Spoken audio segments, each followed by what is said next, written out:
Welcome to the Human Flourishing Project. I'm Alex Epstein. Today's topic is dynamic handwritten journaling. Dynamic handwritten journaling. So before I explain exactly what that is, let me give you some context. In episode 55, I talked about the idea of choosing the right thinking medium. So thinking medium is if you're doing thinking anywhere outside just not ruminating, but thinking inside your brain. Are you you're typing on a computer? Are you doing handwriting on paper? Handwriting on a computer? Are you thinking out loud and recording it?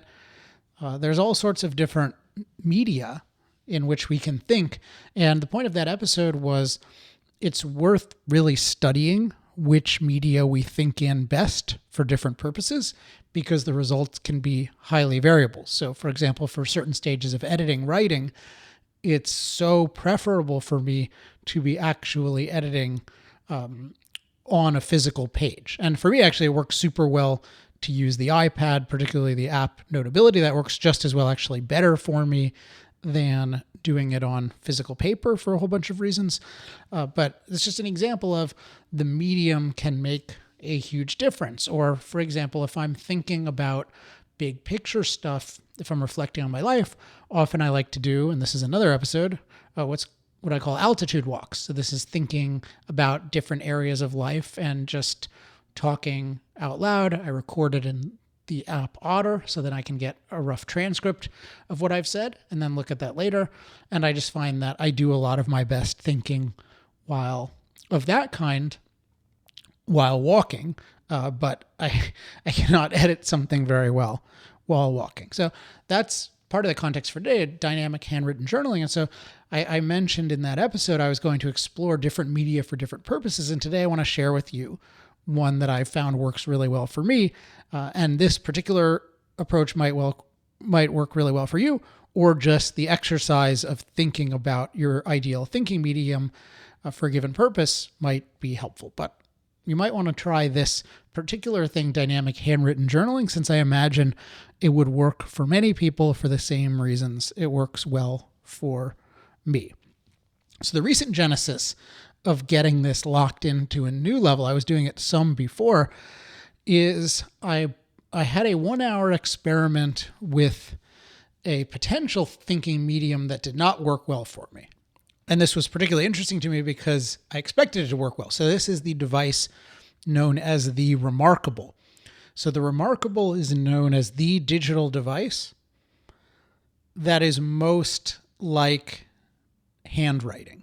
So it is the most like writing on paper. It's thought of as, this feels like putting a pencil on paper. It feels significantly more, quote, real than using an iPad. And, people swear by it. So I thought, well, I like handwriting on the iPad, so I might as well try this Remarkable. I thought it might serve a similar function as another thinking medium I like, which is I like these little rings of 3x5 index cards. So you can get them, they're like 50 cards or so, and those are kind of fun to bring around, particularly when I can't bring an iPad. I like writing on those. There's a whole bunch of things that are cool about them, like you can write little notes on them, and then later you can sort of organize them and then condense them. So I thought, maybe I like a Remarkable. Maybe it'll feel more like that, something I can bring more places, perhaps in an iPad. And what I found was it didn't work for me. There are a couple reasons, but one is just that the writing experience is it lags a tiny bit in terms of the ink showing up on the screen. So that was a little bit disorienting. But the main thing was that it was slower to erase things. And in particular, it was slower to move them around and manipulate the text. And I realized that one thing I like about the iPad is that I can just like, you can do so many things. Would be a good time if this was a video podcast.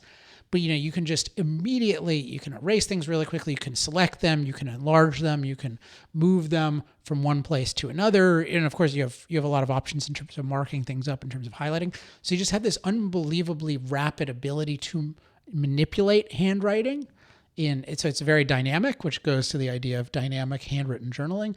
And I just noticed that, just a few minutes or half an hour of using this Remarkable, I just found it so annoying because I would have some thought and I think, oh no, this belongs here. And I want to bunch this together with this thing 3 pages lower. And it's just total pain. And I just thought, okay, Remarkable 30-day policy. You are going back after 1 day because you are not for me. I can see how you're for other people, but you're not for me. But the real benefit of this was it really highlighted to me how much I love the dynamic character of the handwriting on the iPad. And it made me think, okay, well, let's try to double down on this for different things. And I noticed already, I sometimes like journaling on it, and that's been effective. But what if I tried journaling more? What if I tried doing certain things that I do either spoken or typing, and I did them in the handwritten journal? What I found is for many of the activities that go into journaling, and I'll talk about some that go into journaling for me, this is a particularly effective medium for some reasons that are particular to me, but some reasons that I think are more universal. So I'll tell you some of the things that I journal about in the broadest sense. And when I say journal, I'm thinking of, I often classify this area as reflection. So just thinking about life, reflecting on different kinds of things. I find that this dynamic handwritten journaling ability helps with a lot. So just to give you some of the areas. So one area that I've talked about in episode 3 is positive focus.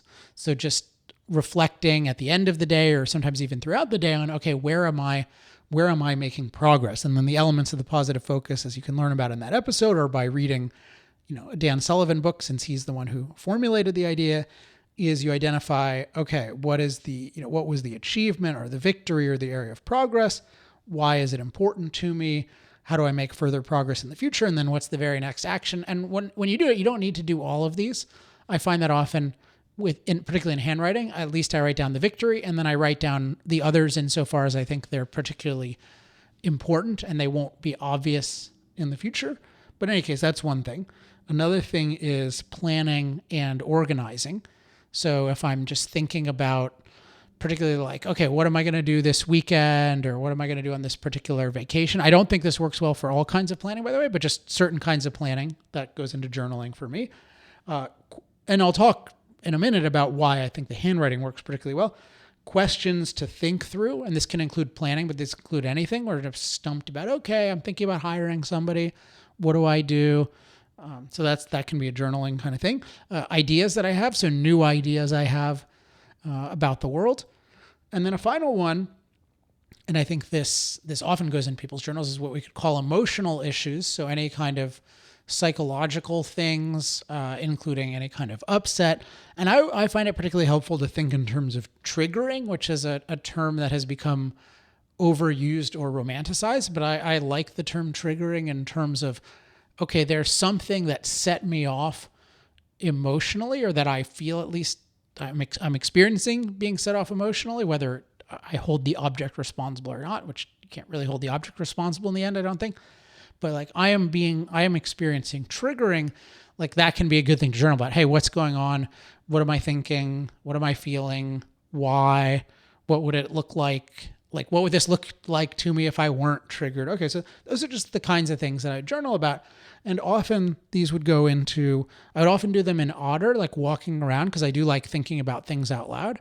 But I noticed, one of the hazards of that was, like I could think through things pretty well, or I'd have a lot of interesting ideas and insights, but then it was hard to retain them unless I did a further step of going back and like either writing them down by hand or typing them out, because it's just sort of, you're just having a conversation. It's hard for it to all come together in a physical retainable thing. Whereas when I am doing dynamic handwriting, part of it is the handwriting encourages me to be essentialized. And I think it just lends itself to a certain kind of retention. And also the dynamic quality, I am able to just really consolidate things. And I'll talk more about that in a minute. But you can a lot of what the dynamic element is, I say something about it now. It's like, if you have the handwriting, you can look at, say, you write a paragraph, and then you can say, no, I think I can essentialize that to one sentence. Or you can look at a page and you can think, yeah, no, these are the important things. And when it's really dynamic, you can manipulate it in such a way I think it's easier to get to the essentials even than it is typing, let alone speaking, which is really hard to get it in a retainable way.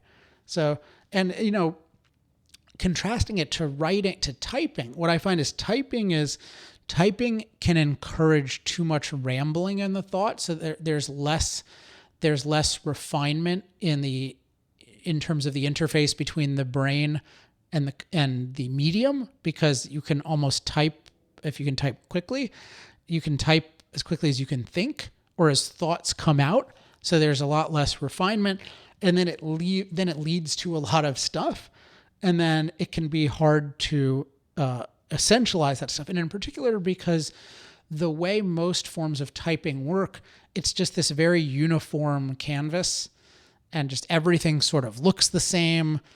And it's just, I find it much, much easier with handwriting to look at all the different things and then to kind of do whatever I need to do to manipulate them to get at the essentials. And one thing I do a lot, which may help you if you try the iPad experience, which to my knowledge is by far the best one. I used a Microsoft machine once for this several years ago, and it was just shocking to me how much better the iPad was and how much of a difference that made. So I had to return the Microsoft thing, or I had to sell it, and I lost a bunch of money on it, but it was worth it to just get I just got another cheap iPad, I think, because it was just like, it's such a smooth interface, and that's part of enjoying the dynamic experience of it. So I find that just this ability to write out my thoughts in an initial way that's fairly essentialized, and then to manipulate the text in a way that's even more essentialized is really cool. And then if a part of this is, if you're doing it this way and you're journaling, you just say you want to have one journal per month. Like, you'll look at the end of the month and maybe you'll have 60 pages if you're writing in a pretty big format, but it's not super unwieldy, and you can go back and you can look at, okay, what are the positive focuses? What did I learn? What are the ideas I want to share? And you can just make you can make a parallel journal. If you use Notability, you can have split screen, which I really like, and just take down, okay, what are the real essentials I got? One thing that I really like doing, that particularly if you write in a fairly large way or use a lot of split screen or both, you'll end up with text that's pretty big, filling the page when you look at the page full size.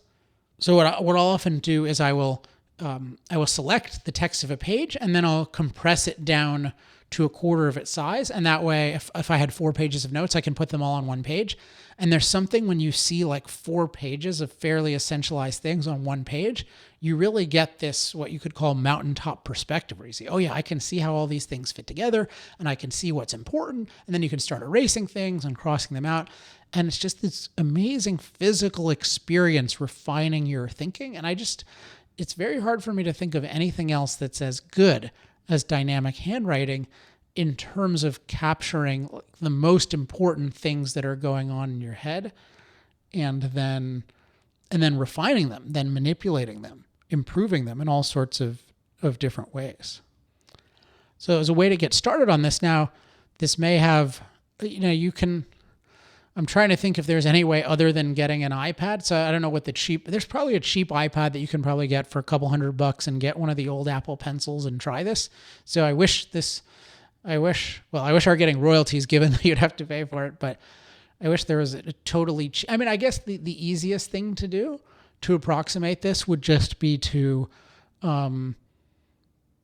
it'd be to use some sort of paper thing, but then be pretty liberal about moving things around. But even as I say that, just that iPad experience is really to use a Steve Jobs adjective, a magical experience. So if you're willing to do this, or maybe borrow someone else's and see what it's like, because I think a lot of people have iPads they don't really use except to just watch Netflix. So maybe you can borrow a friend's and get an Apple Pencil, but just try this. And I would just say, think about, hey, what are the different things that I like to journal about, and then just try for a week and try journaling about them.